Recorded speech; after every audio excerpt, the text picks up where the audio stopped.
slide deck I see. You put all my name and all that baloney under it. I hope that's okay. Oh, that's okay. We are recording. We're live. Okay. Hi, everybody. Oh, did you want to introduce yourselves first? I mean, as that this is at the Business Council, or how do you want to proceed? Sure. I'll make a little introduction, Okay, and then we'll just set some rules so that we don't have too many people asking questions at the same time. So good morning, everyone. Thank you for joining this installment of our Global Business Chat. And today we're going to have the spotlight on Nicaragua. And we're very pleased to have with us Paul Damon, who's been very experienced in doing business in Central America, especially Nicaragua. And he is going to be giving us some information about making a real estate transaction in Nicaragua, the nuts and bolts of doing business in Nicaragua. I'd like to welcome you to our Global Business Council. Many of our members are on this video call with us today. Our mission statement is that the Global Business Council provides our members with the tools and resources to connect globally with real estate professionals throughout the world. That's what we're all about. I'd like to thank Emmy Kakache, our co-chair, and I would also like to thank Kathleen Stack, our director of marketing, who makes a lot of this happen for us. I'd also like to invite you to visit our website at hgar.com. I did. If you click on the About Us tab on our toolbar, you'll be able to find our page, Global Business Council page. You'll be able to see our page, which has all the information about upcoming classes and programming that we have already scheduled and that we're developing. You'll also get to see our brand new logo, which is looking great. So I'd like to thank Emmy and our subcommittees for helping us put that together, and Kathleen for making it all happen. Just a couple of ground rules. Paul will be speaking about Nicaragua today. We'd like to have you save your questions until the end of the presentation. Usually it lasts between 35 minutes, and then we do 10 to 15 minutes of question and answers. So if you can save your questions until the end, that would be great. Also, if you can put yourself on mute, that would be fantastic as well, so that we don't have any interruptions or difficulty in hearing Paul's presentation. So what I'd like to do is to introduce Paul Damon. And Paul, if you could tell us a little bit about yourself, your experience, and how you ended up in Nicaragua and what kind of business you're doing down there. Okay, so thank you for the opportunity, everybody. Thanks for joining here this morning on this conversation chat. So yes, I'm Paul Damon. I would like to start saying that I'm a licensed broker in the US, specifically in the state of Kansas. So I take my tests like everybody else every 2 years to get recertified that I can maintain my brokerage license. I've had that since 2002, not the brokerage, but my license. The brokerage, I've had it for now, I believe 7 years. My wife, Ghislaine, she's also a CIPS member. She has had her sales license since 2003. And in the States, I concentrated my part of the business at the end of my real estate in the US was basically commercial, multifamily, office, and then some medical. And then Ghislaine, she does new home development and resale, but her love in the US used to be basically new home development. And she did that in Wichita, Kansas City, North Carolina, and then back to Kansas City. So, you know, we used to live in Kansas. Ghislaine is Chilean with Canadian passport. Myself, I'm a Dutch guy that has been outside of his country for over 62 years. I'm 65, so start counting. So you can see I'm getting back speed. So somebody must have had their speaker on. As you can see, I call myself, I'm a perpetual expat. So I did try to go back to the Netherlands, and it was, for me, I didn't fit. So I have lived in South America like Ghislaine. I have lived here in South and Latin America or I should say Latin America, and then more so in the north, like Colombia, Ecuador, Venezuela, and now, of course, Nicaragua. I've also lived in Mexico, and I operated a large maquila operation in Mexico, and I did a lot of maquiladora work in Mexico before coming to Nicaragua. We've been in Nicaragua 5 years. We are licensed under the law of 602. That's what it's called, law of 602 for brokers. And then the brokers are responsible for their agents. Very similar to the US, but the agents are licensed, but really not licensed, is more so the broker. And they have to come under the umbrella of the broker itself. So let's, I hope that gave you, oh, why did we end up here? I'll show you in a few minutes. But you know, you probably heard the phrase of the yellow brick road. So Ghislaine and I one day started walking and we took a wrong turn and never knew where we were. And then suddenly, lo and behold, we were in Nicaragua. And I came here first in '82 to Nicaragua to do some agricultural business. And then I came back in 2013, 2014 to look at a cigar operation. And I liked it that much that I told Ghislaine, she was a friend still at that time. I said, you know what if we do something totally different, do something we preach? Why don't we just go overseas and see if we enjoy it and make a life there? So that's what we did. And we got married here in Nicaragua 2018. So we've been married now 2 years and we have known each other for 18. So, so go ahead with the next slide. Kathleen? Yeah, thank you. Okay, so everybody always asks, why did you come to Nicaragua? Well, this is one of the slides. I didn't create this slide. It came from a Costa Rica SILA group. SILA is the Latin America of what NAR is to the world. SILA is the Latin American Inmobiliaria, which is real estate, Congress or organization that works currently with 18, 19 national or regional boards within countries. So we have Ecuador, we have Colombia, we have Peru, we have Argentina, we got Brazil, we got Uruguay, Colombia, Panama, Costa Rica, Nicaragua, Honduras is not in it, El Salvador, Belize, Guatemala, and Mexico. I think I read them all. If I didn't, then shame on me for not knowing the alphabet. So what I did when we came here, the first thing I did is look at all the laws for retirement in all these countries. So I look at all the laws. Are there any incentives for a person like me? If I were to retire here, do they give me incentives? Nicaragua is one of the very few countries that actually gives an incentive for you to retire. What does that mean? So anybody above 45 years old, if they're getting a pension or they have investments, they can come under what we call the retirado, the retirement, or they can come under the investment policy of Nicaragua and get your residency.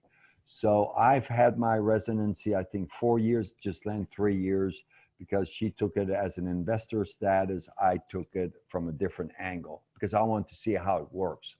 So we also looked at cost of living. We also looked at the cost of buying a home.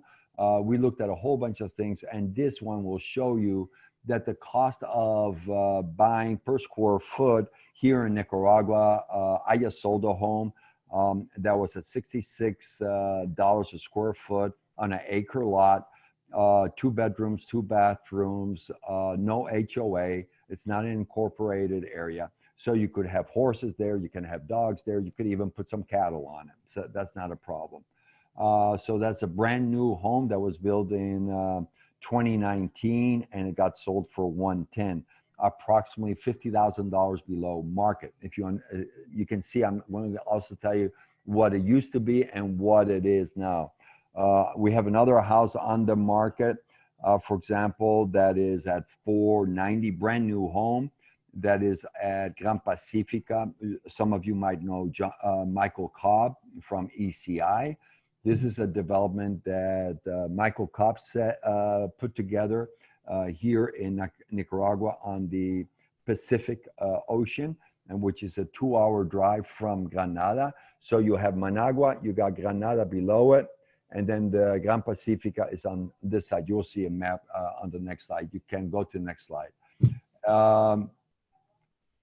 So I just told you, Managua is where the business industry is. San Juan del Sur is beach, a lot of surfer people. Granada Leon is more of a cultural, historical market.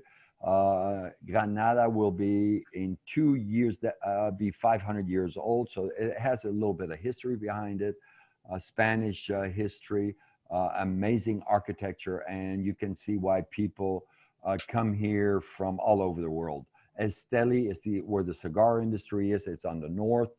Mountainous green. And Matagalpa is where the agribusiness is. Go ahead, next slide. So here you could see from the map, I can't pinpoint, but you can see where Managua is. Right below it is Granada. And right next to Granada is called Lago Coquibolca. I call it, and most of the locals call it here, Lake Nicaragua. Lake Nicaragua is the second largest lake in the Americas. No, third, sorry. And it's the largest in Central America, okay? And right in the middle, you will have 2 volcanoes in that lake, and that's the island of Omotepe. And then you see Chinandega, Esteli. You see also that we border to the south to Costa Rica, to the north Honduras, and very close by to El Salvador. Next slide. So here you see the population. So we have a lot of land mass, but no density of people. So this is 2018. I think it's down by 500,000 people. Population-wise, a lot of people went to Costa Rica or to El Salvador or to the U.S. During the political problems that we had in 2018. Go ahead, next slide. So our industries, another thing that I looked at, because like I said, I like to do commercial real estate. I want to see what type of industries were there here, and can I do distribution, manufacturing? You know, that is my forte. So you have Rum Flor de Caña that is owned by the Pela organization, and Pela is owned by a shareholder. His name is Carlos Pela. He's the single one billionaire in Central America. In Managua itself, it's estimated that we have 1 billionaire and 1,000 multimillionaires. Okay, so we have wealth. There's wealth in the country. So we have banana plantations. The Pelas own a lot of land and banana and sugar cane, etc. Coffee, cattle. Coffee, we're very well known. Minerals, foreign trade zones, and back office like call centers, etc. And of course, Flor de Caña. Next one. I don't see any questions. So if you have questions, like we said in the beginning, type it into the chat. Just to show that we are international. And I would say you could see the country's development based on the franchises that you have or the stores. So yeah, we got the standard McDonald's, TGY, Fridays, Pizza Hut, Domino's, Papa John's, Pizza Hut, Subway, Napa, Parts, Avis. We got Best Western, the Mary, the Holiday, Carl Jr. We also got Ace Hardware. We got Walmart. So we got them, okay? You know, we get questions once in a while is, do you also have good medical care? So the Pela, Carlos Pela, if you go through his history, he had a plane accident with his wife, and they were one of the survivors. And that due to that, she had severe burns. So he set up a burn unit, and then he established the Pela Hospital, which is the hospital that a lot of expats use. I don't. Just so that I want to make a point about that. I do not use it. So Pella is affiliated to Houston, and then we have a brand new military hospital, and that one has been rated, received the Diamond Award from Canada. And so these are excellent hospitals. They have great technology. But as you know, when you go to a hospital like Pella, your price goes up. So my wife has had one operation here in Nicaragua, and we basically asked the doctor, I said to the surgeon, okay, what would you recommend? So he says, well, I would recommend going to Pella. He says, but do you know where all the heart transplants are done and liver transplants? I said, no. He says, that's done at this hospital. It's a Social Security hospital, but they have a private wing. I said, oh, okay. And how much does that save me? He says, half. I said, you know, half, you're talking significant amount of money, 4,000 versus 8,000. I said, you know what? I think I just made the decision. So I asked Ghislaine, are you comfortable? She goes, yeah, it's the same doctor, same operating. So yeah, I'm happy. So she had her visit and got a nice private room, private wing. She had a 24-hour nurse. The doctor was always available via WhatsApp. I wonder how many of you can call your doctor right now and say, hey, doctor, I have a question. I doubt very much you will get a response. Here, the doctor, within 10, 15 minutes will respond to Ghislaine. That was prior to operation, and after op, he was available at the minute, so to speak, always. We have had doctors' visits to the house. It costs $7 for the doctor visit. Again, I doubt very much anybody will get any of their doctors back home to visit. Blood work here costs around $25, in the US $200. A stroke comparison, I had a stroke before fully immigrating to Nicaragua. My bill was a little bit over $150,000. That should give you a heart attack, right? And a friend of mine, a Dutch friend of mine, the same week I had it, he had a stroke. His total bill at a local hospital was $10,000. The big reason for the differential was the injection that they give, the difference in price. The injection that they gave me to break up the blood blockage was $35,000. Here it is around $1,000. So right there, you see the big difference on the same type of medical support, or a medical, like a pill versus a pill, the same thing, and you can see the price difference. Dental cleaning. Our brother-in-law came here, did a dental cleaning, and then he spent 2 weeks vacation in Nicaragua, and it was still cheaper than doing it in Canada. And Canada, as you know, has a fairly good medical care. Okay, next slide.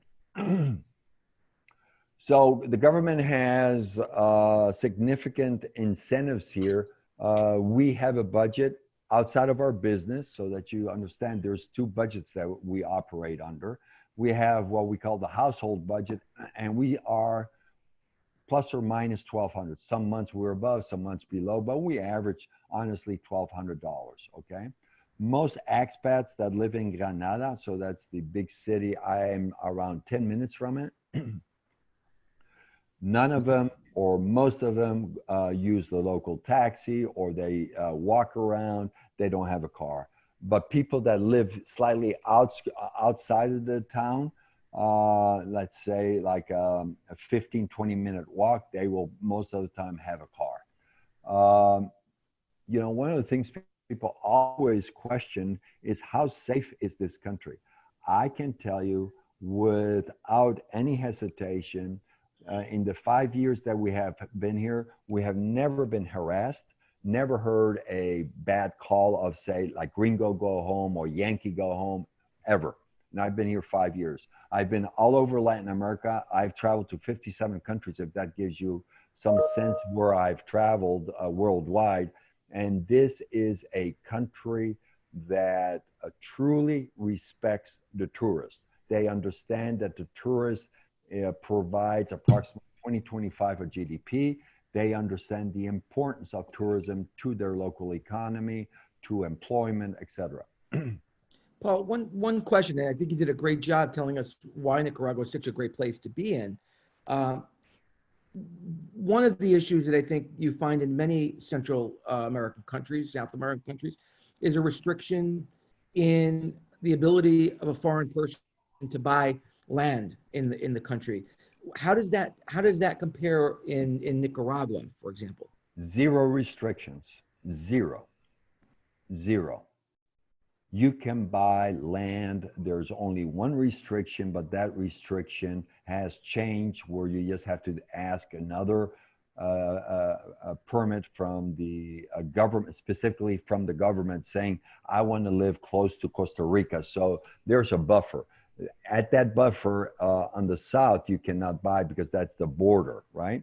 But my brother-in-law just bought a house by the ocean, and he had to get a special permit that the attorneys handled for him, and no problem. He now fully owns his home. We bought our home here before we actually fully got our residency paperwork. So there's a lot of what we call snowbirds. You know what that is? People that come here during the winter months. They have bought houses and they come in as a tourist. So it's different than in Mexico. Mexico, you actually have to have the real estate paperwork, the ownership held by a third party, by a bank, an attorney, etc. But here in Nicaragua, you can own and dispose of real estate with no issues whatsoever. I mean, there are tax issues, I mean, definitely, but there is no limitation how many properties I can hold. Can I buy farm? Yes, I can buy farmland. I can buy. I've not seen any restriction. So how do we start, Paul? Where does someone who, let's say, has a client who's interested, maybe they've done business with them in Costa Rica or Panama, and now they're considering Nicaragua. Where do we start? Do we start with a real estate? You call me. You call me. That's where you start. Okay, let me show the difference here. And that's a very good question. And I think we need to talk about that, Tony, because people don't understand. Number one, there's a law. It's called Law 602. The law basically says that you have to be a registered agent. But let's assume that somebody from Hudson says, you know what, I'm going to deal directly with the owner, and the owner is going to give me a commission. Can that be done? Yes. However, there are several problems related to the code of ethics of NAR, also problems with your E&O insurance. I did a presentation to CIPS advisory board where I'm now a member of, and basically said that agents of the US, if they're listing a property on an MLS board in the US and they're not cooperating, meaning that they do not have a local listing agent that captures that. Maybe let's say Tony got the listing because he knows the guy in New York. He should correctly call me and say, Paul, I got a listing. You need to give me a referral. Let's negotiate the referral, but you put it on your books and then send it back to me as your listing, and we'll put marketed by Tony. Okay, that is the correct way of doing it. And it should be shown on the MLS that this is a co-listing situation, the correct way of doing it. If you don't do it that way, basically you're avoiding, if you come to the country as a tourist, you are basically lying to immigration because you came for work, and then you need the business visa. If you receive commission and you don't declare it, you are doing tax avoidance. Yeah, but Paul, I got paid in the US. Where did the money originate, for what function? It originated for the function of disposing of a real estate asset, okay? Hi, Stacy. Hi, I got your message, yes. And you are looking for... Somebody is having a conversation on the phone. Sorry, if you could mute your phone if you're on the call and you're not muted. Oh, okay. Did you see anything before? Kathleen, you can handle that because you're the admin. Just put her on mute, whoever that is. Okay. Go back one slide. Go back one slide. No, you're going forward. Oh, stop. Thank you. I'm sorry. Don't take that wrong. Sorry. Okay. So I hope I answered your question, Tony. It is very, very, very important that you work with an agent. Now, In Nicaragua, we have approximately 2,000 agents that work in the disposal, the capture, the sale, transactional, as we call it, transactional in the US of real estate. Of those 2,000, there's only 50 of them that are licensed. So one thing that I always write about very pointedly of saying, you should always make sure that they can show you that they have a license that basically shows that I'm a member of Canabir and I behold myself to the code of ethics and the transactional methodology set forth of the law of 602. If you don't get an agent like that, you're going to ask for trouble, which is funny because a lot of our clients that were people that we get to know through the system will tell us, hey, I just bought a property, didn't use you. I'm sorry. I wish I had because I have problems. Here are my problems. I go, you get what you pay for. So if you don't want to deal with a licensed agent, be very, very careful because I'm not saying that they're all thieves. I didn't say that. I don't even try to imply that. But the thing is that people like myself and Ghislaine that are licensed and the other 40, we continuously get education. We continuously are talking about the ethics and how we can get other people in the field of real estate to license themselves. So this is what I always tell them that, you know, an attorney needs to get a license. So does a notary needs to get a license. So does a hairdresser needs to get a license, and a doctor. God forbid, a hairdresser needs to get a license, but not a real estate agent.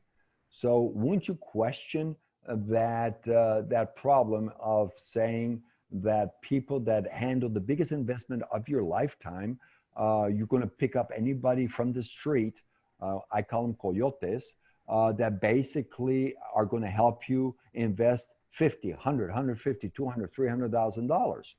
Immaterial that they're part of a brand, of a local brand, or they're part of a franchise system, or they're just an independent agent. You should always ask. More than that, you should demand that they show that they're registered at the National Board of Real Estate of any country. So in Costa Rica, you have two. In Panama, you have one. In Colombia, you have Fede Lonjas. Fede Lonjas is like the federal system of real estate. And under there, they have different cities that are, let's say the city of Colombia has a real estate organization that is part of the Fede Lonjas. In Ecuador, you have four groups. They are called the Azur, A-Z-U-R, but they're all part of Fede Lonjas, the federal. So to me, it's very important, one, to be part of a local organization. And the second one, of course, I've been a member of the Realtor family since 2002 and just since 2003. Okay, Oh, so one quick question. What is the licensing requirement in Nicaragua? I want to keep the questions to the end, but I thought that this might be a good time to ask this question since you're on the topic. What is the licensing requirement? We have to take exams, classes? What is the process for getting your license? Okay, good question. That is one of the issues at hand, Tony. What I have been talking to them, as well as the NAR, is we at the national level of the U.S. need to help our partners in Latin America or in the world, and we need to help them set up a standardized program. What comes to mind? GRI, doesn't it? When you talk about that, even though the GRI is handled by the state, each state shows the different rules. But I think if we had that, it would make life so much easier. To answer your question on what are the registration? Well, the first one is you need to be a resident. So if you're not a resident, you can't work here. If you can't work here, you shouldn't be selling real estate or listing real estate, right? Same thing like in Costa Rica, you need to show residency. Then you do your classes. Then you have to show your police record, like in the US, you have to show your curriculum vitae or your bio, and you have to show history. Like ourselves, we were allowed to come in with no additional requirements. Why? because we already have been working successfully 18 years. We speak very good Spanish.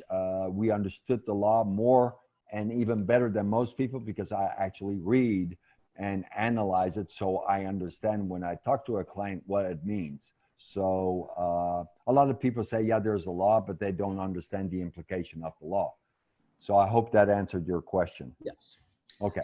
So basically, once we've identified an agent to help us, and once we've identified the property and we're ready to make an offer, how does that process start? Okay. Who do we need to have on hand? Do we need an attorney available right away? Who do we need to be working with? Just once wait. we've Okay. identified it? So before you do that,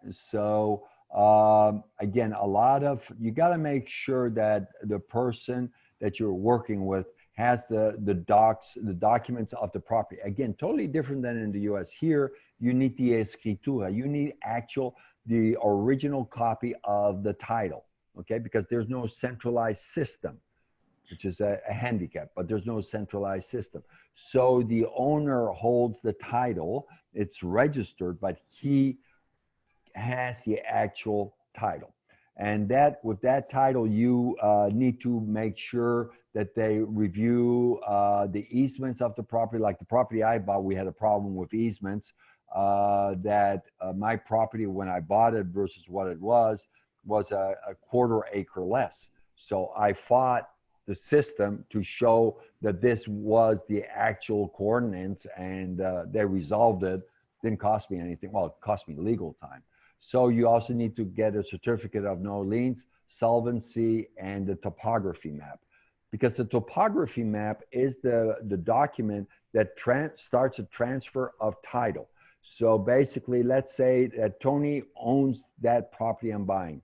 He gives me that, then I give it to another person that will do the easement analysis, the topography, and with that, they change the name, and that starts the first step of registration of the house. Okay.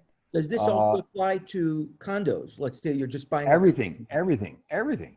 Anything related to real estate. Real estate is any improvement, any land, any improvement on the land, anything you sell, including the condos, hotels, commercial. You do it that way. So go to the next slide. So your question was, what do we do? Okay, number one, you need to make sure that you found a person that is an agent and shows that he or she is qualified, and then you ask them to make a promise to purchase. A promise to purchase will have those previous slide. In the previous slide, we'll have that statement in my contract. There are no closing statements. Take note what I just said. There is no HUD statement in country. So we created our own HUD statement. We're the only one that uses a settlement statement in the country. And I make everybody sign it, and then it helps me with the WAF. The WAF is the money laundering group, and that helps me to make sure that I have no problems when I receive the commission or funds are leaving the country, etc. Because I want one single document, not very detailed, not like the HUDs in the US, but I want it signed in front of the notary. So, you do the verification of taxes. The notary fee is usually 1%. Right here in my graph, it shows all the different things that are important to pay for. So let's say on the house here, $225,000 home. The payment of taxes was $5,000. Then you pay, and that's DGI. So that's what I call the federal tax. Then you pay the county tax, which is Granada, and that was $500. And then you pay the city tax. Okay, so you have 3 taxes. So I always tell clients, add a plus or minus 7-8% to the purchase price. So if it's $100,000, add $8,000 to $9,000. Okay. So just make sure that when you sign a contract here, that everybody knows who is paying for what. The norm has been that the seller pays the transactional value tax. So the one that I'm saying, number 8. My recommendation, strong recommendation, is you, the buyer, should take that into account, and you, the buyer, should pay it. Why? If the seller doesn't pay, you're going to pay. Does that make sense? If the seller didn't pay, you cannot register. Therefore, you have to pay. So keep that in mind. So if you want to do a transaction and you say you only have 108,000 and you offer 108,000 because the seller says he will pay, you'll be stuck with it. When you're stuck with it, you don't have money, and then you cannot register. Therefore, the property is not yours. Very simple, straightforward. Okay.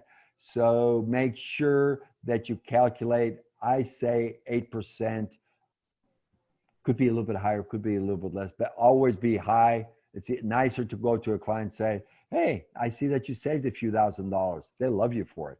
Oh, I'm sorry to tell you, Tony, you're going to have to come up with another 3,000. What the heck are you telling me, Paul? Why didn't you tell me that? Why didn't you disclose that? You know how that goes, right? We all have been in those meetings. Next slide, please. So just wanted to show you, this is my little puppy dogs. I got 2 more. And this is a property that basically, when we purchased it, we added everything on the bottom. We put another house on it and a big, what they call mirador. It's a view out deck. And then next to the view out deck, we put a large barbecue, pizza oven, etc. And this is part of a property that has 5 acres. It's called Cactus Ranch because we got over 1,000 cactuses lining up the whole property line. And on top of that, we got right now approximately 200 fruit trees, from banana to citrus, etc. You know, avocado, lime. We probably have most of it. Paul, Okay. I don't care. You got me on the pizza oven. Oh, I tell you, we could. Dogs. Forget about the fruit trees. You got me on the pizza oven. Okay, not a problem. You're welcome to come and try it. So Now, let's say someone from the U.S. or Europe or from another country, you know, wants to make a similar purchase. How many of these people, in your experience, are buying in cash? How many are getting financing? Where are they getting the financing from? From the U.S., from a Nicaraguan bank? great questions. 0 cash on the barrel. We just closed on one, and that was $110,000 through a Canadian. And the other, basically what we're seeing right now is a lot of Canadians buying. Why? Well, price is still good. And I believe, even though the Canadian dollar to the US has changed, everything is US dollars here, everything. Our US value of dollar to Cordova has been changing. So when we started here, it was 25 Cordovas per $1. Now we're almost at 34 Cordovas to $1, okay? So after you do the private sales agreement, you take to an attorney. That attorney, notary, will do the notarization of the documents. You all sign. Then the buyer sends over the deposit to the seller, and the seller will say where he wants the money. He can say, I want it in the US, I want it in Canada, etc. That's all legal, as long as it says it in the legal document. You cannot come to me and say, Paul, I want to transfer 150,000. Of that 150,000, I'll pay you 75, and we'll say that the other payment was not given, but we'll reduce the price of the property, so I pay less taxes. Cannot be done. You know why, right? Because that's called money laundering. You cannot do that. It's illegal. You have to use the banking system to basically to bring a barrel of cash. You cannot do it. Illegal. So are there no financing options available? Zero. There are no. Zero. And how does that different? How is that different from, let's say, Costa Rica or Panama or some other central country? Right. So Costa Rica and Panama are providing some financing, and it can be done. But then my question to you is, why would you pay 7, 8, 9, 10, 11% interest rates? Okay. Okay, it's to me, I basically I didn't even look for the option because I knew the cost of interest is too high for me. So I'm not going to go back to the U.S. days in the '70s when I bought my first house, where I paid 18%, and I thought that was a pretty good deal. And nowadays, I know my daughter's getting 2.5, and I'm not going to pay more than 2%. If you give me a loan, I'll do it, but they're not available for expats. Now, I know you could do it via Canada as a Canadian, but it's basically what I call it. That's a secondary mortgage. So that's really not a loan. That's really taking equity, right? So it's a different way of talking about it. Most transactions will take 45 days to close, actual closing where you actually get title. And sometimes it takes longer. On mine, because of the problem with my land, it took me a year. Was I worried? No, because my topography was already registered. So it would be very hard for somebody to say XYZ owns this property and we're going to put a lien on it. Not possible because it was already under my name. Next slide. What about title insurance? You None. mentioned getting the certificate of no lien, but that's an issue or does not become an issue because you've done all this other work ahead of time? There you go. You can close the PowerPoint because the rest, all you on the council know this about high load context, and I'll answer your question in a second. So go ahead, Kathleen. You can put everybody back on view. Awesome. Thank you. What I would say is we don't have title insurance. Can you get it? Yeah. A lot of people will tell you, oh, I have title insurance through First American. Yes, you have a title that First American gave you approximately around 2010, 2011, and they left the country, the whole Central America, the whole Latin American region around 2015. So you might have title, but when you sell it, that starts a whole new rigmarole of title inspection. So that is only good to the year that you bought it. But let's say you have 5 years of where the title insurance is void because of time. Therefore, you need to get somebody to inspect it. And that's why you have a notary and an attorney. Notaries here carry E&O insurance. For me, that's sufficient. Okay. And again, you want to deal with a notary. There are notaries here that will do a transaction for 0.1%. But you know the adage, right? If you go cheap, you get cheap service. With cheap service, you get trouble. With trouble, you're going to have to pay again to get somebody to run through the system to tell you what was all in error. So our recommendation, strong recommendation, we usually give 3 attorney names. Use them. They speak English. They come. We vetted them. And then you can decide which one to do. It's very standard, like in the US, you always give out 3, let the buyer select which one he or she wants to use. We never recommend it that way. We recommend, here are 3 names, take it. Take which one you want. Anything else? Is there a golden visa program in Nicaragua? I know a lot of foreign investors are looking for something like that. They're looking to invest in a place that does offer a golden visa. What about Nicaragua? Well, why would you need that if our visa program is already at the bottom? We are cheaper by, let me see, we're cheaper by 450,000 euros compared to Portugal. And what do you get for that? Almost nothing. Here, I can do an investment for $35,000 and I can get my investor visa status. And I can have it for 5 years. And it only requires $35,000. Mm-hmm. So, everybody's saying the golden program, go to Malta, go to Portugal, go to here and here and here. And I go, come to Nicaragua. It's almost at no cost. Right. And it's an easy process. I mean, to get the visa cost us by time and expenses, documents, etc. I think it costs just land $1,800. It can be cheaper, but I always in those things is if you start with a platform, the visa, and you do something wrong, everything falls apart, right? So I believe that if you do the foundation, pay for a very good attorney to make sure that the foundation is set correctly. And with the visa program, you have to go through MIFIC. MIFIC is the Ministry of Finance. They ask you for a business plan. Call me. I'll show you how to write that plan. I wrote my plan in less than a day. It was very simple to do.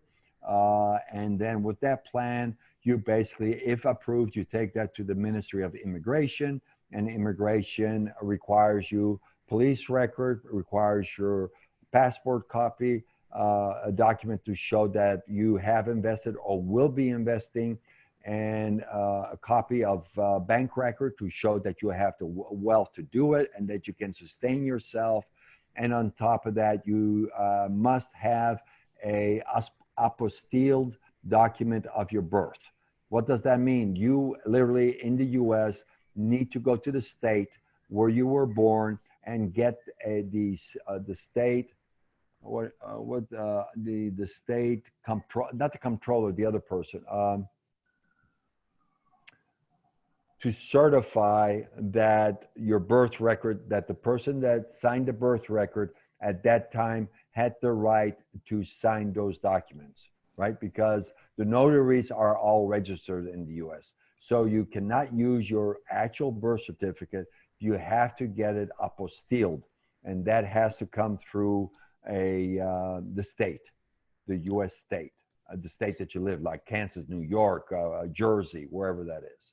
Paul, I want you to talk about one other thing that's, I think, very important for our members, of course, the referral fee structure. And then I'd like to open it up to some questions. Right. Okay. So it all depends. One thing that people need to remember, when you go up in CIPS or you go out in international, I read a lot about, hey, I need an agent in Costa Rica. Hey, I need an agent in Nicaragua.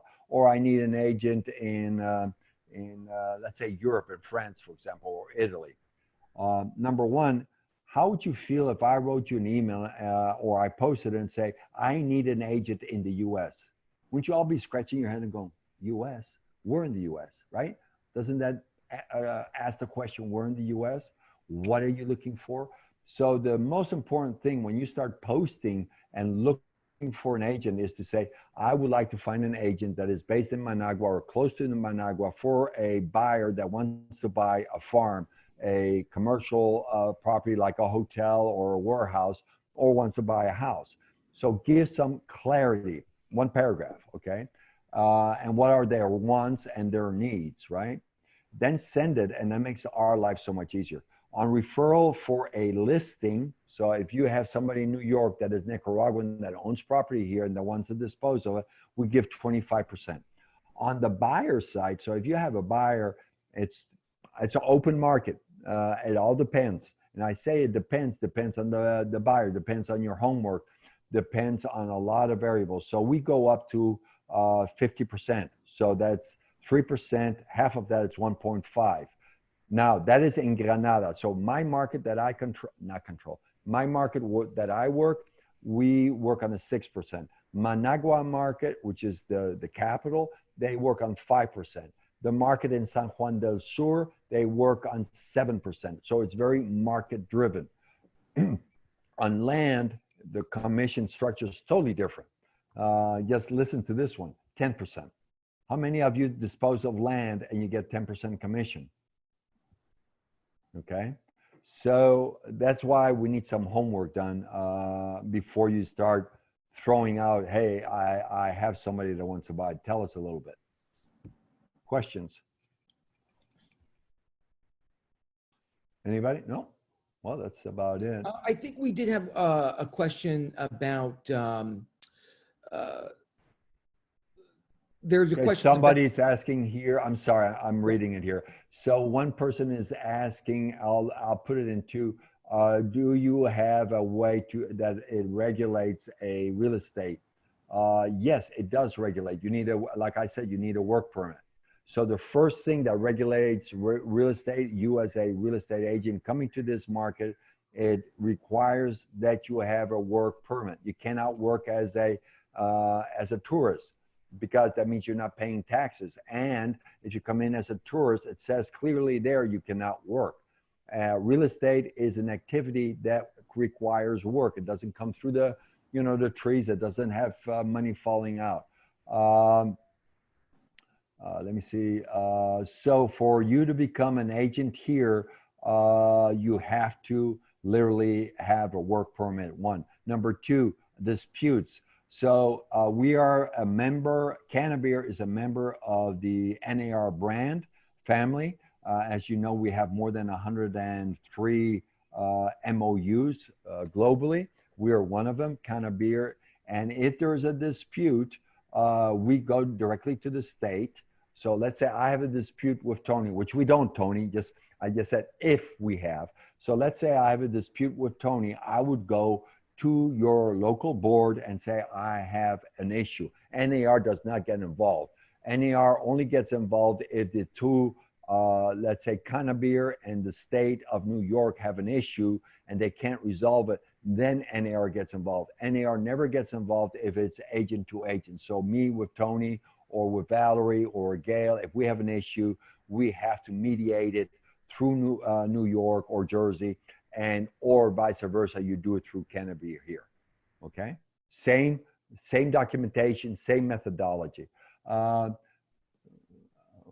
glad you mentioned MOUs. That might be something we might be interested in talking about. Maybe a memorandum of understanding with HCA, between HCAR and Canabir. Maybe that's something we can work on. Would love it. The other question from Teresa, are people, I have somebody interested in real estate. Now, just to remember this, and this is very key for me, our real estate values have dropped 20 to 50%, 20 to 50%. Well, Paul, the country's a little bit unstable. Okay, what does that show? 20 to 50% correction of the market has said we're going to correct those prices. So I'm investing. I mean, I'm not investing crazy, but I'm investing carefully with a strategy in mind. So I'm not picking a little bit here, there. I have a strategy. So if you have somebody that wants commercial, now is the time to do it. Don't come back in 3-4 years, because you'll be on the upswing. You will not be at the down. Our correction in the market has occurred from 2018. The coronavirus has really not made a correction, although all the renters, most of the renters that were here have gone. We are very, in Granada proper, we're very snowbird driven. So when it gets cold, the colder it gets north, the better for us. So we always pray for blizzards. We hope that you guys get 20 feet, 30 feet every day, so everybody will come to Central America, right? We have the same characteristics of our environment as Costa Rica. We got the islands, isletas. We got 365 isletas, islands outside of Granada that was volcano generated 20, 30,000 years ago. We got snowboarding, I call it volcano boarding. We got culture.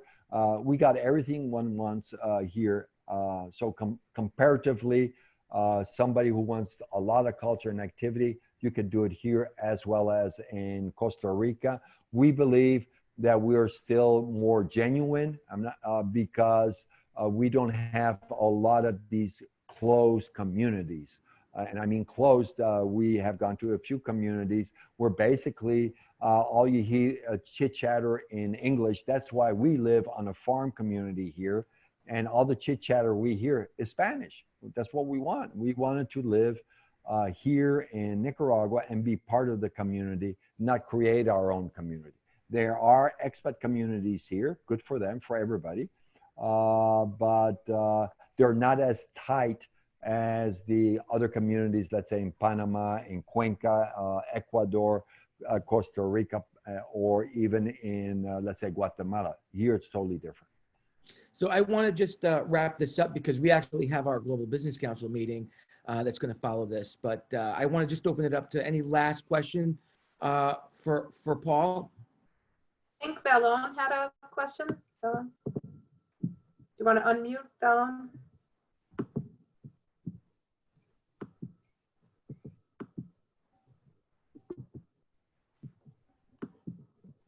Okay, if we His- don't have, I'm Oh, sorry. his question was, does Nicaragua have something like New York has Article 12A regarding Right, license? Oh, you answered that. Yeah, I'll answer that. Okay.